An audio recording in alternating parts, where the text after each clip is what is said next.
Copy किताबों पे GST लगाया जा रहा है, पढ़ाई के लिए जीएसटी देना पड़ रहा है, इसके लिए आप क्या कहना चाहेंगे? पूरी दुनिया में स्वागत है।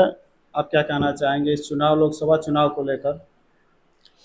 देखिए, लोकसभा चुनाव चल रहा है।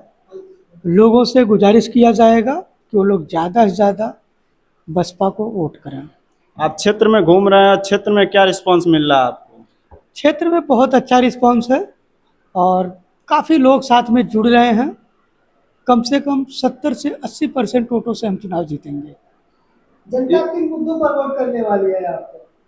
विकास के मुद्दे पे, रोजगार के मुद्दे पे और बहन कुमारी मायावती जी के द्वारा जो महाराजगंज में विकास का काम किया गया था, जो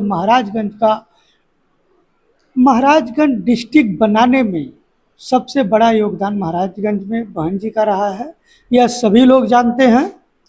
दूसरी चीज़ ये है कि इसके बाद जो लोग भी आए उन्होंने कुछ भी काम नहीं किया है।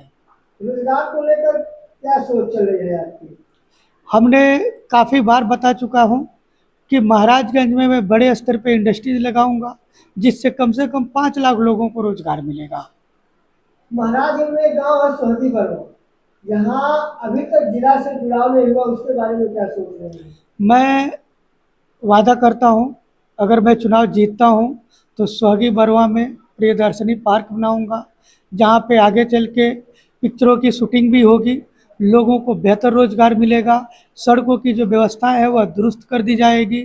सोहगी बरवा ऐसा जगह है, वहाँ के लोग अच्छी तरह से जानते हैं कि बहन कुमारी मायावती जी के समय में वहाँ पे विकास के बहुत अच्छे काम किए गए थे, पोल लगे थे जिस पे आज तक तार तक नहीं जा पाया। ये हमारे नए सांसद लोगों का राज्य रहा है और उस समय इन लोगों ने कुछ नहीं किया। महाराजगंज के लिए और क्या सोच रहे हैं और क्या करना चाहेंगे? महाराजगंज में जो भी मेडिकल इंफ्रास्ट्रक्चर है बहुत ख़राब है, रोड इंफ्रास्ट्रक्चर ख़राब है, शिक्षा का क्षेत्र बहुत ख़राब है। इन सभी चीज़ों को बहुत बेहतर तरीके से डेवलप किया जाएगा। महिला माना जाता है, इस मुद्दे पे आप क्या कहना चाहेंगे चुनाव जीतने के बाद? मैं अभी भी कह रहा हूँ और पहले भी बताया हूँ कि महाराजगंज को माननीय संसद जी ने एक चौराहे में तब्दील कर दिया है। इसे डेवलप करना है तो हमारे जैसे लोगों को चुनना होगा, क्योंकि मैं एक बेहतरीन डेवलपर रहा हूँ और आगे चल के मैं बहुत अच्छा करके दूंगा। वीरेंद्र चौधरी को गठबंधन से टिकट मिला हुआ है, वो कह रहे हैं कि इस बार बाहरी घराना है और इस बार घर के बेटे को वोट करना है। महाराजगंज से एमएलए चुनाव जीत के उनको 2.5 साल हो गया, आज तक कभी सदन में महाराजगंज के लिए एक वर्ड तक यूज नहीं कर पाए।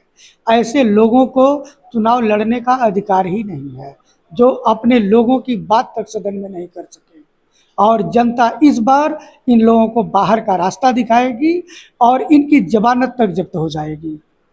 महाराजगंज में इस समय अधिकतर गांव क्षेत्रों में घूमा जा रहा है और देखा जा रहा है कि महंगाई पे लोग बात कर रहे हैं। महंगाई कितनी है इस सरकार में? जो ये सरकार है, यह सरकार लोगों को अशिक्षित बनाने के लिए बहुत ज़्यादा जोरदार काम कर रही है, जिससे जब रोज़गार नहीं होगा, महंगाई बढ़ जाएगी, तो लोग, छोटे तबके के जितने भी लोग हैं वो आगे नहीं बढ़ सकते, अपने बच्चों को पढ़ा लिखा नहीं पाएंगे, ताकि वह लोग अपनी हक की बात ना कर सकें। यह सरकार की प्लानिंग है, इनको बाहर का रास्ता दिखाना बहुत ज़रूरी है। और इस बार जनता पूरा मूड बना चुकी है, बदलाव होगा और बसपा चुनाव जीतेगी। एक सवाल और है, जैसे कि देखा जा रहा है बच्चों को कॉपी किताबों पे जीएसटी लगाया जा रहा है, पढ़ाई के लिए जीएसटी देना पड़ रहा है, इसके लिए आप क्या कहना चाहेंगे? पूरी दुनिया में हिंदुस्तान पहला देश है जहां शिक्षा और आटे के ऊपर जीएसटी लगी है। यह हमारे देश का दुर्भाग्य है कि ऐसे लोग सत्ता में बैठे हुए हैं। महाराजगंज में सुप्रिया सिंह आई थी, वो वर्तमान सरकार को लेकर के और महाराजगंज को लेकर के, क्योंकि पिछले बारी भी वो चुनाव लड़ चुकी है, कई प्रकार की बातें कह रहे हैं, जैसा कि आप सुने होंगे। क्या विचार है आपके, उसको क्या कहेंगे?